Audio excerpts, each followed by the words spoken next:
Bismillahirrahmanirrahim. Baik, kita lanjutkan materi selanjutnya.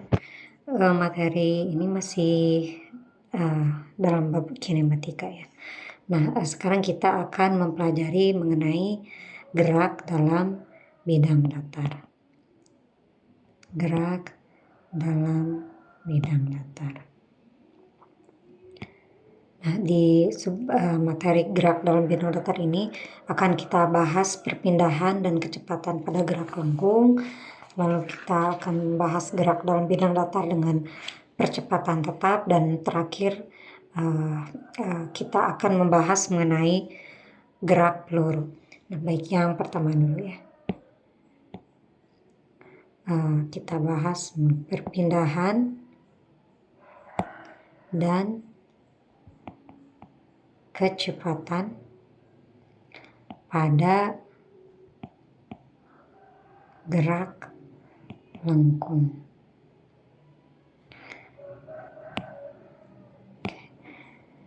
Biar cukup jelas, kita akan gambarkan partikel bergerak dengan lintasan garis lengkung ya pada diagram Kartesian. Contohnya seperti ini. Oke, di sini ada lintasan A, lintasan B. Kita pandang sebuah titik atau partikel yang bergerak dalam suatu bidang datar. Maksudnya suatu bidang datar tuh sudut pandang yang dari sudut pandang yang bisa kita lihat ya. Berarti ini kan bidang datar nih, segini nih. Bukan bidang datar maksudnya yang di bawah, tapi maksudnya sudut pandang kita ya. Oke. Nah, kita ikuti perubahan posisi partikel ya sebagai fungsi waktu. Nah, ini kan ada perbedaan posisi nih.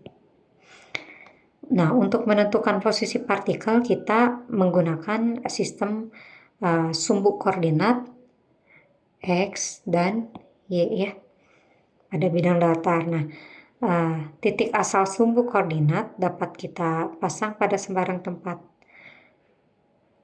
Nah, kita lihat di sini ada vektor posisi R ya. Kalau digambarkan berarti ketika jarak di sini titik, contohnya ke sini ya. Kayak terlalu jauh. Contohnya di sini nih. Oke. Di sini ada vektor posisi R. Karena tadi perubahan posisi partikel ini sebagai fungsi waktu, bisa kita tulis RT ya. Nah, katakanlah di sini ada titik P. Vektor posisi pada saat T dinyatakan oleh vektor RT ya. Nah, beberapa saat kemudian, yaitu pada saat T plus delta T ya, berarti ini ketika T, beberapa saat kemudian berarti nanti ada T plus delta T ya. Berarti di sini R, ya tulis R. Kita tulis di sini katakanlah titik Q. Nah, perpindahan yang terjadi antara T dan T plus delta T dapat kita nyatakan dengan vektor yang ditarik dari P ke Q ya. Kita tulis. Oke. Kita tulis delta R. Nah, vektor R T plus delta T ini adalah jumlah vektor RT dan vektor delta R, yaitu RT plus delta T ini sama dengan RT ditambah delta R-nya. Nah, kalau kita tulis menjadi seperti ini. Delta R sama dengan R T plus delta T dikurangi R T ya. Titik akhir dikurangi titik awal. Nah, sehingga vektor perpindahan delta R ini tak lain adalah selisih vektor RT plus delta T dikurangi RT ya, antara posisi Q dan posisi P. Nah, untuk gerak dalam bidang datar dan gerak dalam ruang, kecepatan rata-ratanya bisa kita tulis V sama dengan R T plus delta T min R T dibagi delta T sama dengan delta R per delta T, sama seperti yang sudah dibahas di gerak lurus.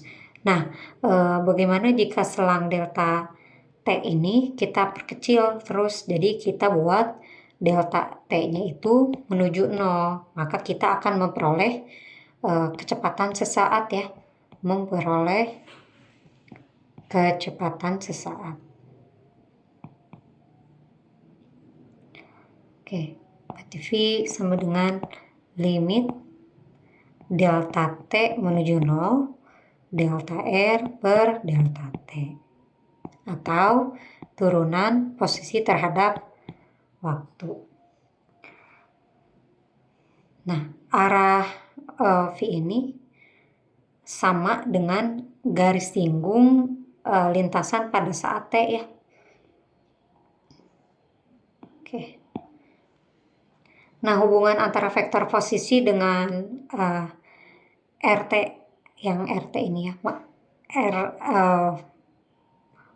posisi sebagai fungsi waktu ini disebut persamaan gerak partikel. Nah, dari persamaan yang sudah kita tulis, kecepatan sesaat V dari hubungan V sama dengan dr per dt. Nah, adapun besar kecepatan pada suatu saat tidak dapat ditentukan dari lintasan partikel ya. Tetapi untuk menentukan ini kita harus menggunakan persamaan gerak partikel yang mana menyatakan posisi partikel pada setiap saat, yaitu R terhadap fungsi waktu. Nah, vektor kecepatan V ini ditentukan dari persamaan V sama dengan dr per dt dengan menguraikan vektor-vektornya ya. Jadi untuk menentukan kecepatan sesaat tidak pada lintasan, tapi harus menguraikan vektor-vektor V dan R-nya ya atas komponen-komponen sepanjang sumbu X dan Y. Kalau ditulis di R-nya untuk di sumbu I-nya ya sama dengan IX tambah C, ya, begitupun V atau kecepatan ini bisa kita tulis IX tambah Vx ya, maaf ini.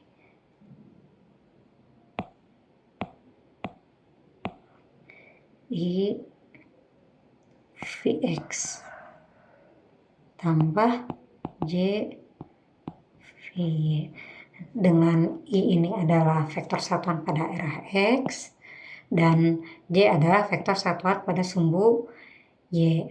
Nah, kedua vektor satuan I dan J ini membentuk suatu kumpulan yang disebut bebas linier ya.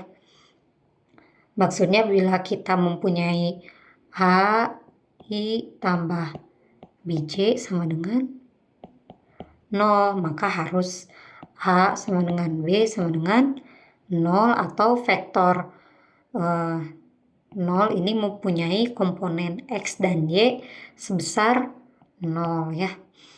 Nah, jelas dari persamaan V sama dengan dr per dt kita bisa memperoleh persamaan I Vx tambah J Vy sama dengan I Vx itu kan sama dengan dx per dt ya, dx per dt ditambah J dy per dt sama dengan, jangan disamain dulu, sama dengan sekian ya, atau bisa kita tulis I dalam kurung V x min dx per dt tambah J Vy min dy per dt sama dengan 0 ya, ini pindah ruas ya. Nah, karena tadi disebutkan bahwa vektor satuan I dan vektor satuan J ini bebas linear, maka Vx min dx per dt sama dengan Vy min dy per dt sama dengan 0, atau Vx sama dengan dx per dt dan Vy sama dengan dy per dt. Nah, jelas bahwa kita dapat memecahkan persamaan gerak untuk satu komponen vektor tanpa memperhatikan bagaimana komponen yang lain berubah dengan t ya, ini masing-masing. Nah, vektor kecepatan ini bisa kita peroleh dari jumlah kedua vektor komponen. Nah, tolong diingat, bedakan antara vektor komponen dan komponen vektor. Nah, apa bedanya?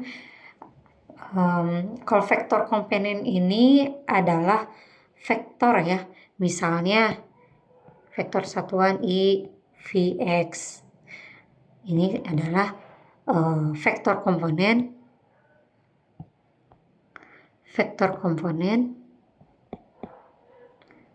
arah X. Nah, sedangkan komponen vektor ini adalah komponen ya. Contohnya panjang proyeksi vektor, panjang proyeksi vektor pada arah sumbu X dan Y ya. Jadi komponen vektor V pada arah sumbu X adalah Vx. Kalau kita Vx, nah ini adalah suatu besaran skalar ya, besaran skalar.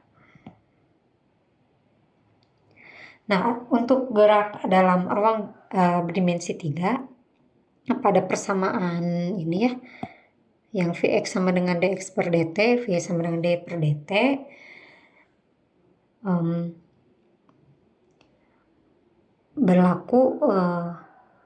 berlaku pada sumbu Z juga. Jadi nanti tinggal ditambahkan Vz sama dengan dz per d. Oke, sebelah sini.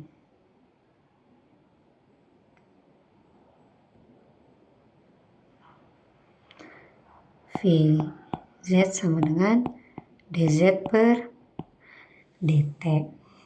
Nah, dan kecepatan V ini diperoleh dari jumlah ketiga vektor komponen ya pada arah X, Y, dan Z. Jadi kalau dijumlahkan kecepatannya menjadi V sama dengan V X I ditambah VY J ditambah VZ K. Dengan K ini merupakan vektor satuan arah sumbu Z. Adapun besar vektor kecepatannya tinggal diakarin ya kecepatannya. Kalau ditanyakan besar berarti ditanda mutlak ya. V sama dengan akar Vx kuadrat tambah Vy kuadrat tambah Vz kuadrat. Nah, ini yang kita tulis adalah suatu skalar ya yang disebut laju. Nah, contoh laju adalah yang dibaca pada speedometer mobil seperti itu. Nah, sekarang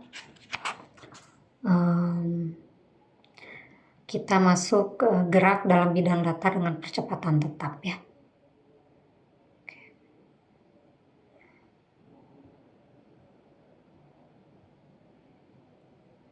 Oke, kita tulis gerak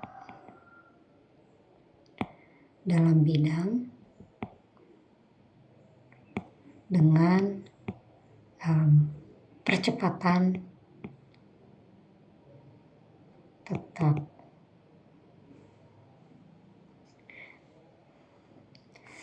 Nah, jika suatu partikel bergerak pada suatu garis lurus, vektor kecepatannya boleh mempunyai nilai sebarang. Nah, akan tetapi arahnya terbatas sepanjang garis lurus tersebut. Nah,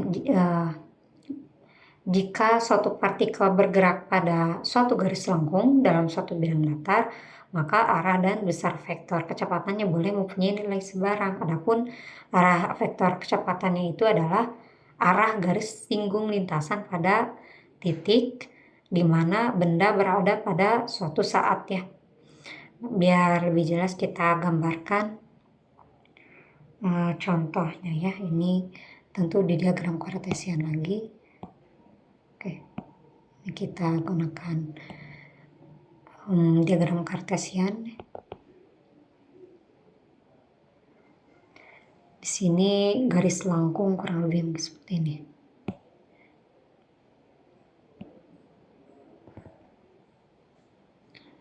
Oke, dikatakan di sini ada titik P, di sini ada titik Q ya. Nah, vektor percepatan dapat kita peroleh dari jumlah vektor komponen percepatan ya pada dua arah yang kita pilih sebagai sumbu X dan sumbu Y. Nah, kita pandang suatu partikel yang sedang bergerak sepanjang garis lengkung PQ ya. Percepatan rata-ratanya A sama dengan delta V per delta T, di mana delta V ini sama dengan delta V ini sama dengan V T terus delta T hampir sama seperti yang tadi ya, dikurangi V pada saat T tertentu. Jika digambarkan berarti ini titik awal ya, V-nya T, ketika di titik Q berarti V-nya T ditambah delta T karena sudah beberapa saat kemudian. Nah, lalu jika kita tarik seperti ini ya. Oke, ini di bawah saja biar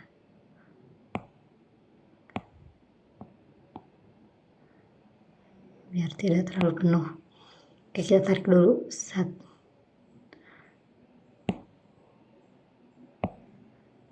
Nah, ini delta V T ditambah delta T.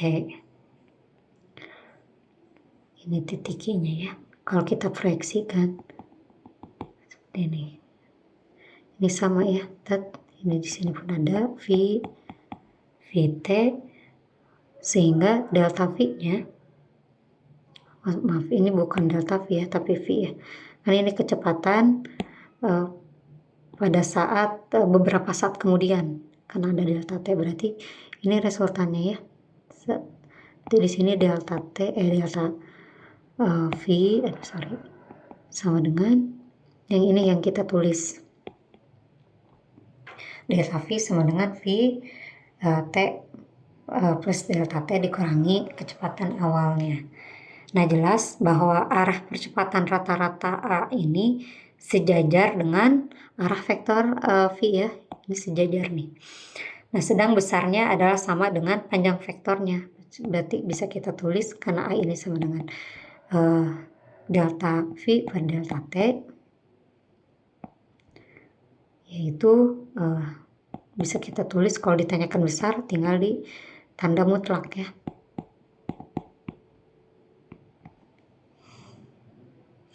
Nah, jika selang waktu delta T ini kita buat sangat kecil, delta T-nya menuju 0, maka vektor perubahan kecepatannya itu yaitu delta V ya. Delta V-nya juga menjadi sangat kecil. Akan tetapi delta V per delta T ini akan mendekati suatu nilai limit ya. Mendekati nilai limit. Nah, nilai limit ini tidak lain adalah vektor percepatan sesaat.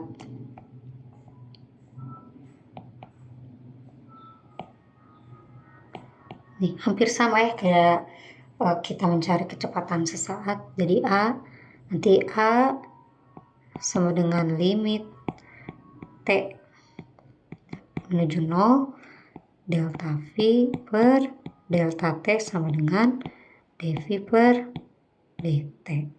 Nah, arah vektor percepatan sesaat A ini umumnya tidak sama dengan arah V ya, karena ini sesaat.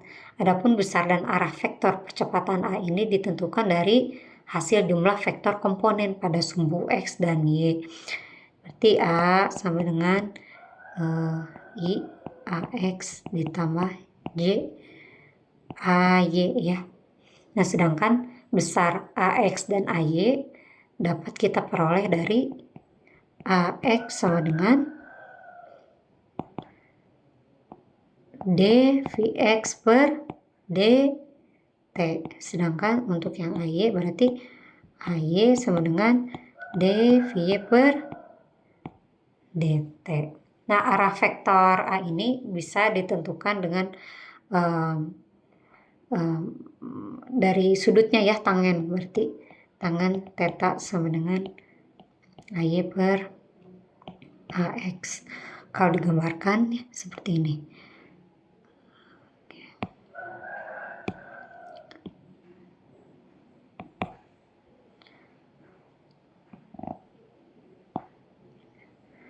Oke, ini P, ini Q, ini kan ke sini arahnya ya, A-nya I, AY, karena pada sumbu Y, terus ke sini, kuproyeksikan ini ada I, AX ya, berarti resultanya ke sini ya. Oke, lihat jelas, ini kan ada proyeksinya nih. Berarti arahnya ke sini.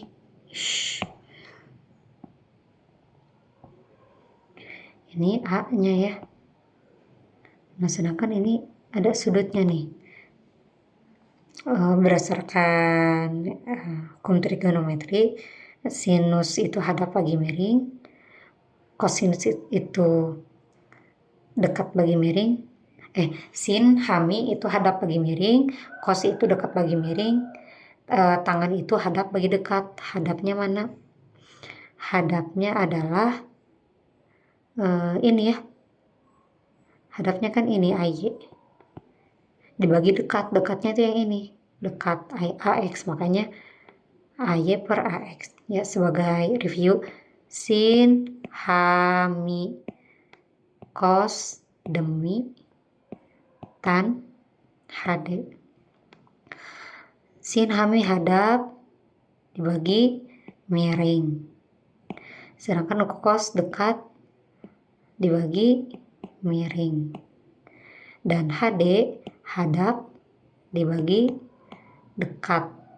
Nah, makanya ini yang tangan nih. Hadap bagi dekat, berarti ini hadapnya ya.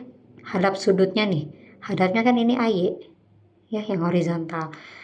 Dekatnya yang ini, yang AX. Makanya rumusnya AY per AX seperti itu. Nah, sedangkan berapa besar vektor A-nya? Seperti yang sudah-sudah, berarti tinggal ditanda mutlakin ya. A sama dengan AX kuadrat ditambah AY kuadrat. Oke, seperti itu ya untuk percepatan. Nah, untuk memperjelas pengertian yang baru kita bahas, mari kita pandang gerak dalam bidang datar dengan percepatan tetap ya. Nah, jika A tetap, Jika A tetap, maka komponen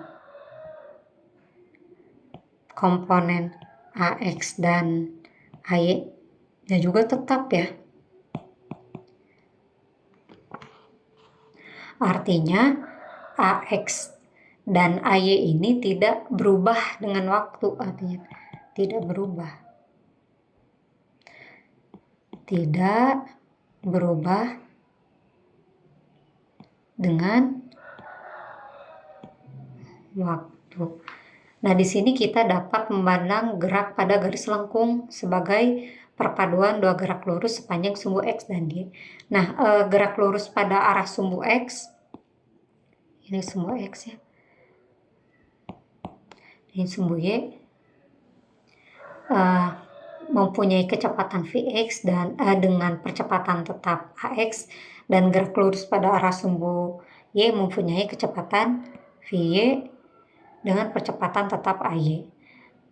Jadi bisa kita peroleh ketika Vx ya dari KLBB, V0x di sumbu X dulu ya, tambah AXT, dan Vy sama dengan V0y kecepatan awal ya pada sumbu Y ditambah AYT. Nah, kedua persamaan skalar di atas dapat kita satukan dalam persamaan vektor V sama dengan V0 ditambah AT ya. Begitu pula di rumus X sama dengan X0T tambah setengah AXT kuadrat, dan di sumbu Y, Y0T ditambah setengah AYT kuadrat, bisa kita tulis R ya secara umum sama dengan V0T ditambah setengah AT kuadrat. Nah, salah satu contoh gerak lengkung dengan percepatan tetap adalah gerak proyektil ya, atau gerak peluru.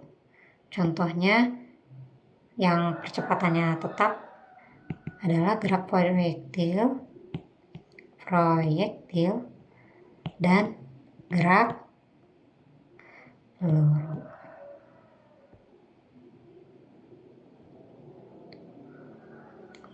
Kode ini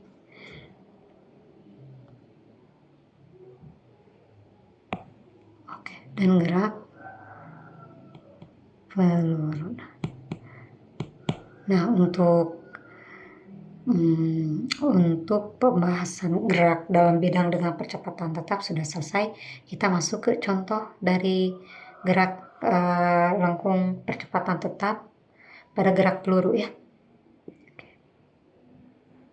Kita hapus dulu.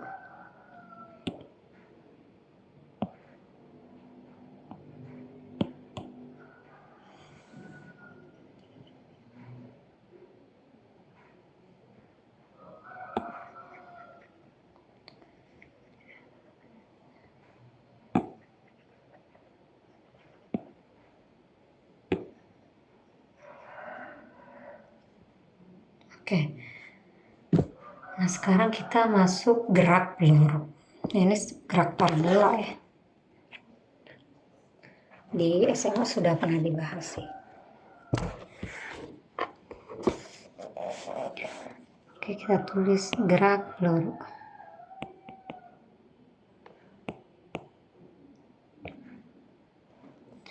Nah, gerak sebuah peluru ini dipengaruhi oleh suatu percepatan gravitasi ya. Kalau tadi A, nah di sini nanti akan menggunakan gravitasi, percepatan gravitasi ya, dengan arah vertikal ke bawah, dan pada arah horizontal percepatannya sama dengan 0. Biar lebih jelas kita gambarkan lagi. Oke.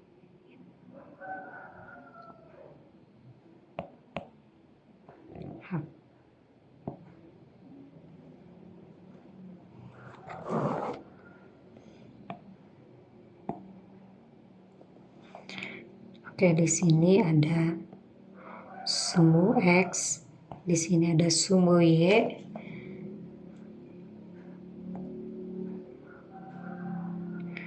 Lalu di sini titik awalnya ya.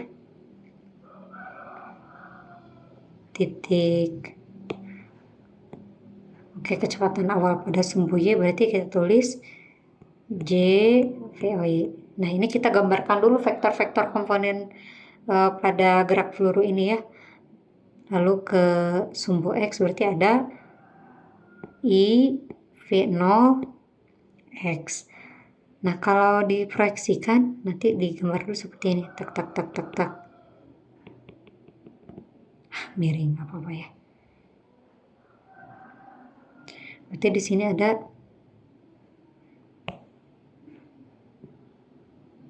V0 ya. V0. Sorry, nggak ada Y-nya. V0. Oke, V0. Nah, lalu ada apa lagi? Di titik ini pun ada beberapa saat kan masih ada kecepatan ya. Berarti di sini ada VY, tapi nggak ada nolnya karena bukan kecepatan awal. Di J yang ke arah sini. Ini kurang melengkung. Harusnya bagusnya mau melengkung ya di sini tuh seperti ini biar kelihatan di sumbu Y-nya ini terlalu tipis, tapi nggak apa-apa. Ini ada berarti I VX ya. Oke, diproyeksikan. Nanti arahnya ke sini lagi. Nah, ini oke. Ini V-nya ya. Ini ada V0, ini ada V-nya. Nah, ketika ini di sini ada di titik tertinggi ya. V sama dengan Vx. Nanti dibahas kenapa V-nya bisa sama dengan Vx. Nah, oke. Kita mulai menghitung waktu pada saat peluru mulai terbang ya. Jadi kita ambil pada waktu T sama dengan 0. Berarti peluru itu berada pada titik koordinat 0,0. Nah, misalkan kecepatan awal peluru adalah V0 dan membuat sudut theta ya sebesar theta. Kayak di sini sebesar theta. Dengan sumbu plus X, komponen vektor kecepatan awal pada arah sumbu X yaitu V0X adalah sama dengan kita tulis V karena membentuk sudut ya, berarti V0X sama dengan kalau di X berarti pakai kosinus ya, V0X cos theta. Sedangkan untuk di V0Y sama dengan V0 sin theta. Karena tidak ada percepatan pada arah horizontal, maka si Vx-nya konstan ya. Oke, ditulis deh. Karena tidak ada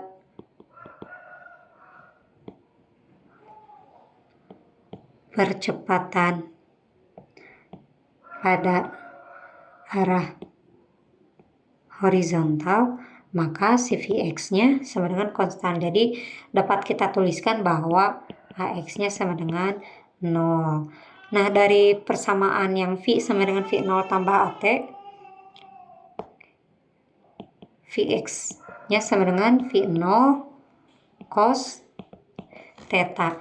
Nah, komponen Y dari vektor kecepatan atau Vy ini akan berubah dengan waktu ya. Yang Vy ini nih akan berubah terhadap waktu sesuai dengan gerak lurus vertikal dengan percepatan tetap. Nah, kita masukkan AY-nya ini sama dengan min G. Oke, harus disepakati untuk tanda ke atas ini negatif ya. Tanda ke atas negatif. Sedangkan ke bawah ini positif tandanya. Oke, makanya sini min G ya. Oke, ini di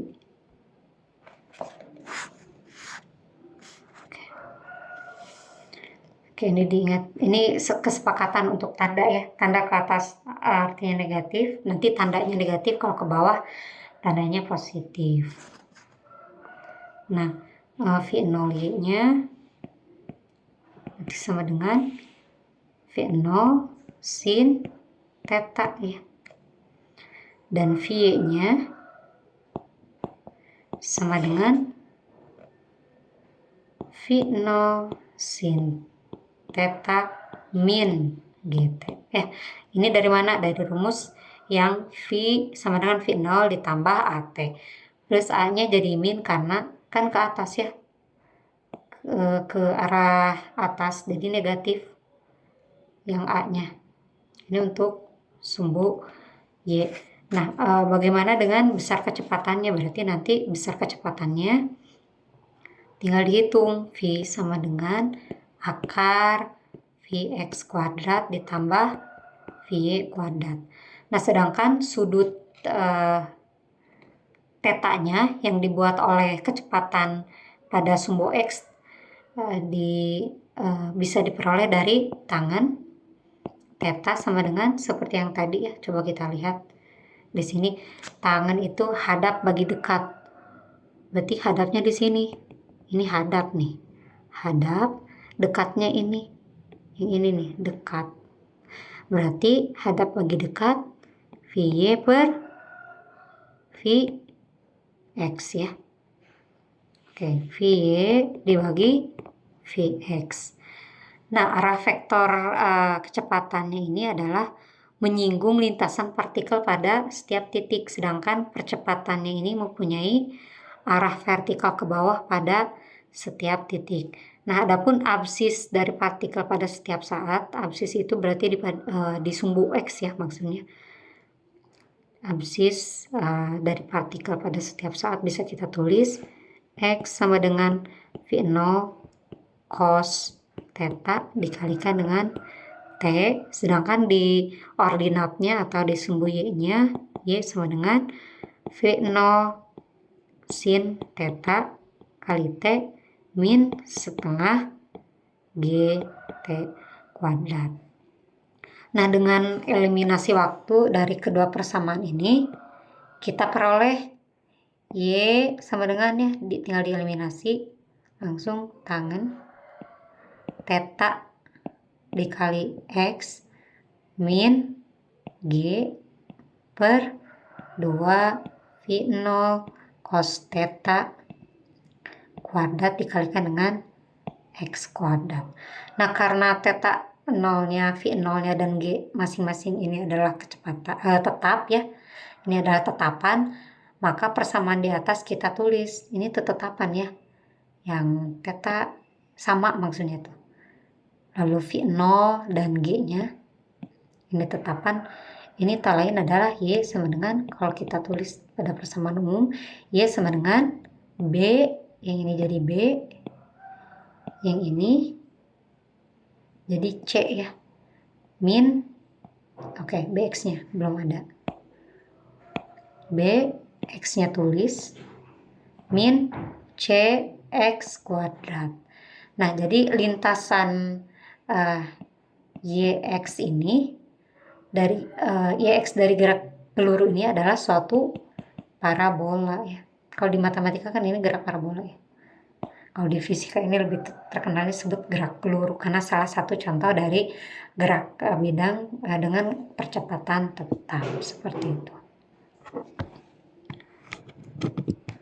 Nah, mungkin untuk gerak lingkar kita buat di video selanjutnya saja ya. Oke. Terima kasih. Wassalamualaikum warahmatullahi wabarakatuh.